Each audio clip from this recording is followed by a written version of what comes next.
Halo, nama saya Darvis Fernando, saya di kelas 1A akan menjelaskan apa itu motivasi perjalanan dan apa saja contoh dari motivasi push and pull. Yang pertama, motivasi perjalanan wisata adalah hal-hal atau faktor yang mendorong untuk seseorang melakukan kunjungan wisata. Ada dua faktor, yaitu faktor push, yaitu motivasi dari diri seseorang atau diri sendiri. Yang pertama, ingin terlepas meskipun hanya sejenak dan dari kehidupan yang rutin setiap hari, lingkungan yang tercemar, kecepatan lalu lintas, dan dari hiruk pikuk kesibukan di kota. Yang kedua, untuk mengeksplor tempat wisata. Yang ketiga, untuk berlibur. Faktor pull yang menarik untuk berpariwisata adalah 1. Lingkungan yang menjadi penarik seseorang dalam berwisata. 2. Untuk menemukan jati diri dalam berpariwisata. Yang ketiga, keindahan alamnya yang menjadi penarik dalam berwisata. Soal kedua adalah apa itu sabta pesona dan apa tujuan dari sabta pesona. Sabta pesona adalah jabaran konsep sadar wisata yang terkait dengan dukungan dan peran masyarakat sebagai tuan rumah dalam upaya untuk menciptakan lingkungan dan suasana kondusif yang mampu mendorong tumbuh dan berkembangnya industri pariwisata melalui perwujudan unsur aman, tertib, bersih, sejuk, indah, ramah, dan kenangan. Tujuan diselenggarakan program Sabta Pesona adalah untuk meningkatkan kesadaran rasa tanggung jawab segenap lapisan masyarakat, baik pemerintah, swasta, maupun masyarakat luas untuk mampu bertindak dan mewujudkannya dalam kehidupan sehari-hari.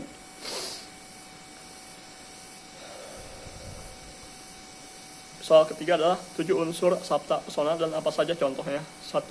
Aman. Suatu kondisi lingkungan di destinasi pariwisata atau daerah tujuan wisata yang memberikan rasa tenang, bebas, dan dari rasa takut dan kecemasan bagi wisatawan dalam melakukan perjalanan atau kunjungan ke daerah tersebut. Bentuk aksi yang perlu diwujudkan adalah 1. Menolong dan melindungi wisatawan. 2. Menunjukkan rasa bersahabat terhadap wisatawan. 3. Memelihara keamanan lingkungan. 4. Membantu memberi informasi kepada wisatawan.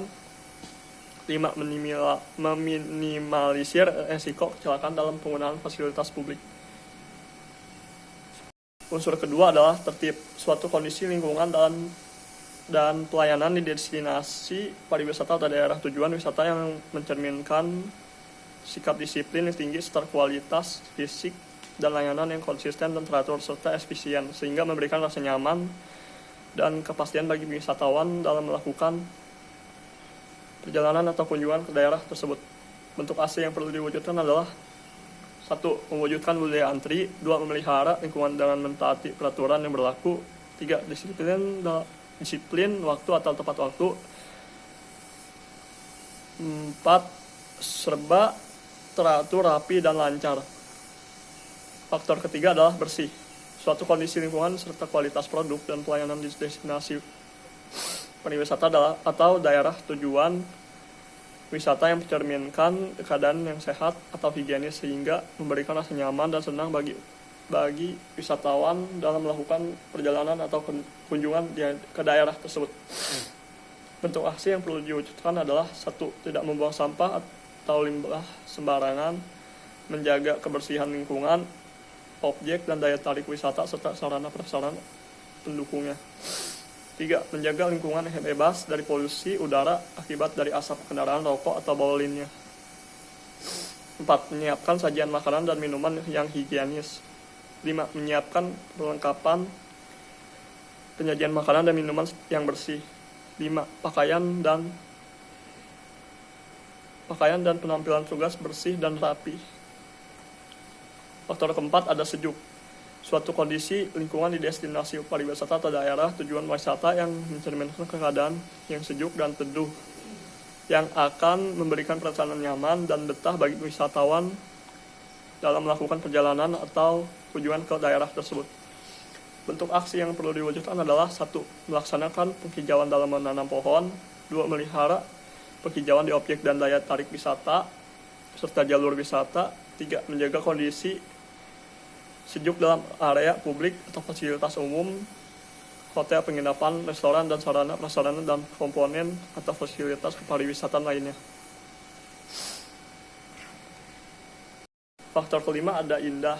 Suatu kondisi lingkungan di destinasi pariwisata atau daerah tujuan wisata yang mencerminkan keadaan yang indah dan menarik yang akan memberikan rasa kagum dan kesan yang mendalam bagi wisatawan dalam melakukan perjalanan wisata atau kunjungan ke daerah tersebut, sehingga mewujudkan potensi kunjungan ulang serta mendorong promosi ke pasar wisatawan yang lebih luas. Bentuk aksi yang harus diwujudkan adalah 1. Menjaga objek dan daya tarik wisata dalam tatanan estetik, alami, dan harmoni, menjaga lingkungan dan tempat tinggal secara teratur dan serasi, serta menjaga karakter kelokalan. Dan menjaga keindahan vegetasi, tanaman hias, dan peneduh sebagai elemen estetika lingkungan yang bersifat alami. Faktor keenam adalah ramah. Suatu kondisi lingkungan yang bersumber dari sikap masyarakat di destinasi pariwisata atau daerah tujuan wisata yang mencerminkan suasana akrab, terbuka, dan penerimaan yang tinggi yang akan memberikan perasaan nyaman, perasaan diterima, dan betah, seperti di rumah sendiri. Bagi wisatawan yang dalam melakukan perjalanan atau kunjungan ke daerah tersebut, bentuk aksi yang perlu diwujudkan adalah 1. Bersikap sebagai tuan rumah yang baik dan rela serta selalu siap membantu wisatawan. 2. Memberi informasi tentang adat istiadat secara sopan. 3. Menunjukkan sikap menghargai dan toleransi terhadap wisatawan. 4. Menampilkan senyum yang tulus. Faktor ketujuh ada kenangan. Suatu bentuk pengalaman yang berkesan di destinasi pariwisata atau daerah tujuan wisata yang akan memberikan rasa senang dan kenangan indah yang membekas bagi wisatawan dalam melakukan perjalanan atau kunjungan ke daerah tersebut. Bentuk aksi yang perlu diwujudkan adalah 1. Menggali dan mengangkat keunikan budaya lokal. 2. Menyajikan makanan dan minuman khas lokal yang bersih dan sehat dan menarik. 3. Menyediakan cindera mata yang menarik, unik atau khas, serta mudah dibawa. Hal ketiga ada 3 jenis pariwisata dan apa saja contohnya. Yang pertama, wisata adventure tourism. Adventure tourism adalah jenis wisata yang di dalamnya wisatawan melakukan kegiatan petualangan seperti trekking, pendakian, atau arung jeram, selam scuba, atau sejenisnya. Wisata petualangan mendapatkan banyak kegembiraan dengan memungkinkan wisatawan keluar dari zona nyaman mereka. Contoh, mendaki gunung, berapi, ijen, safari, perkemahan musim panas, trekking ke pulau Padar, dan bersepeda.